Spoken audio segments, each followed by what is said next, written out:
The 2016 Irish Stallion Trail was another great success, with 28 stud farms opening their doors for a couple of days in January, just before the official opening of the traditional covering season.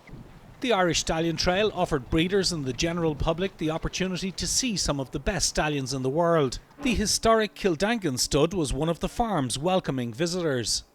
That's fantastic. It's actually something we very much look forward to. As you can see coming in, it gives all the guys in the farm a great focus, so we've been getting ready for it here for the past couple of weeks, and first day is about down now, but it's been another great success. Kildangan Stud is our Sheikh Mohammed's flagship farm here in Ireland, being the home to our stallions, but it's one of 7 farms we operate in Ireland. We've several hundred yearlings and mares, and about 250 staff in total, so quite a sizable operation. It's been a stud farm for 100 years. Roderick Moore O'Farrell, whom Sheikh Mohammed bought the property off, started training horses here in the 1940s, or in the 1920s rather. He trained for 40 years. In that time trained 5 classic winners, and then under his ownership they bred 11 classic winners. So it's a really rich heritage of thoroughbreds, and a lovely mature farm, as you can see. Kildangan is a very busy stud farm, operating all year round. We've began foaling. So we're foaling about 160 mares here at Kildangan, which is the biggest number in the last while. So that sort of goes from January through June. We've a few down months in the summer, and then we start bringing all the yearlings back in for breaking before they start going to their prospective trainers. All the while you're selling nominations through the winter, and you're busy with the race horses during the summer. So absolutely 12 months round. Kildangan's impressive stallion roster includes Cape Cross, Dawn Approach, Teofilo, and recent arrival Night of Thunder. Cape Cross, it's fantastic to have a horse of his calibre, where we're serving the tea and coffee is called the Cape Cross Centre in honour of him. Like that Golden Horn, we got huge publicity from him this year, so it's been great. Dawn Approach looks incredible. He's one of the standout horses here. He just oozes class, quality, and he's got the wow factor.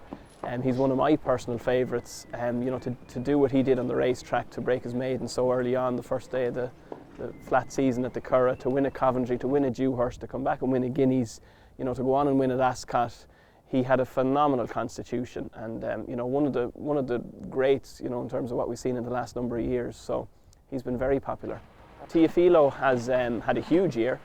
Jim has been a great help in that. He's trained Placecock to win 2 Group 1s last year. She won the 1000 Guineas and the Darley Yorkshire Oaks.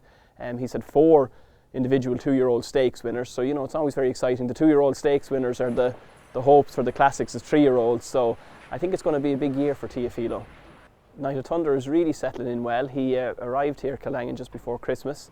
And again, he's maturing nicely. He's starting, you can see him just to let down a little bit. He's been very popular with breeders. Again, a phenomenal racehorse, and actually has a race record similar to Dubawi. He was an unbeaten juvenile. He won a Guineas. He was second in the QE2 in the St James's Palace. So he's been very well received. Ballylinch Stud in Thomastown, County Kilkenny, also opened its doors to the public for the Irish Stallion Trail weekend. That was neatly bookended by the Goffs Thyestes Chase in nearby Gorham Park and the BHP Insurance's Irish Champion Hurdle at Leopardstown. Ballylinch Stud manager John O'Connor says the Irish Stallion Trail gave racing fans the chance to see their track heroes once again. I think that's one of the highlights of the Stallion Trail, is to allow people who remember horses when they were racing to come and see them when they're now fully mature stallions at stud, and to see the similarities and indeed the changes that take place in them as they develop into stallions. And what are the qualities John O'Connor looks for when purchasing a successful stallion? Well, first of all, I look for a really good racehorse. I think at the level we want to play at, they need to be multiple Group 1 winners. After that, I look for a big pedigree. I like them to be by highly successful stallions from a very good sire line. If I can get it, I like a really good dam line as well. And then the icing on the cake is a good looker and a very athletic horse. So you're looking for everything. It's not always possible to get it, but we try. 6, I think, is the good number of stallions for us at the moment. It suits our facilities, and it gives us a discipline to concentrate on a small number of high quality horses. I think that works for us. Ballylynch's principal stallions are Loop de Vega, Lomond and Dream Ahead, while Beat Hollow has become a very successful dual-purpose sire. We had a great sire here, which we stood for many years, called King's Theatre, who was an outstanding dual purpose sire and very much the leading national hunt sire of his era. Unfortunately, he died a few years ago, so we needed to purchase something to replace him with more or less like for like. So the horse we decided on was Beat Hollow, and we bought him from Juddmont Farms.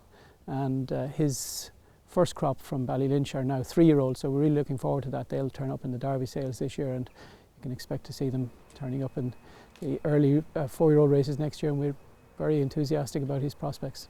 Well, Lomond was a horse. He was one of our first of this group of stallions that we've stood here. He was a very, very good racehorse, winner of the Prix du Jockey Club when Frankie Dettori rode him and made all the running. And he also won the Prix Jean Prat, so he was able to drop back from 10 furlongs to a mile, and that appealed to me greatly, as also the fact that he's by Invincible Spirit, and he's a fine, big, good-looking horse. He's done extremely well, as we all know. He was one of the leading first crop sires of his year, and he started a classic winner early on in Just a Judge, and Most Improved. It was a Royal Ascot winner from his first crop, and we're now looking forward to, when he has his next crop of runners in 2016. The 2-year-olds of this year are definitely the best bred crop he's had, so we really expect him to have a big year in 2016. Another star for Lomond last year was Marcel, who was a very easy winner of the Racing Post Trophy, and he's a very exciting classic prospect for him for this year.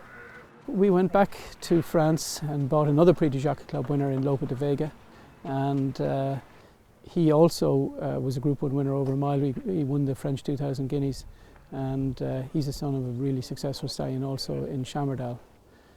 He was raced by Dietrich von Bottiger of Gestute Ammerland and trained by Andre Fabre, and when I went to see him, I have to say I was very impressed with him. He's physically a very imposing horse, great mover, and obviously a very good racehorse. He's made a great start at stud, and he was European champion first crop sire and sired a champion 2-year-old, which we bred ourselves, called Bellardo, in his first crop. So he's made a fantastic start. His statistics would indicate that he's one of the best young sires in the world, and certainly in Europe, and we're really looking forward to his future. Dream Ahead, most people will remember, was an exceptional racehorse. He won 5 Group 1s from 9 starts. He's made a great start at stud. His first crop included 2 group winners, Don Juan Triumphant, who won a Group 2 in France, and Final Frontier, who won a Group 3 here in Ireland. And he's 2 more group horses from that first crop, so he looks as if he's made a very good start at stud, and I expect him to build significantly on that this year. Ballylinch were delighted to participate in the 2016 Irish Stallion Trail. John O'Connor says it provided them with a great opportunity to showcase their offering. Lots of our own clients will come to see the horses, but lots of new clients will come, international people you've seen here today, trainers and breeders from other countries, from England and from farther afield. And I think that's all part of what's excellent about the Irish Stallion Trail. It gives people who wouldn't normally get a chance to see these great stallions an opportunity to see them at stud, and I think that can only be good.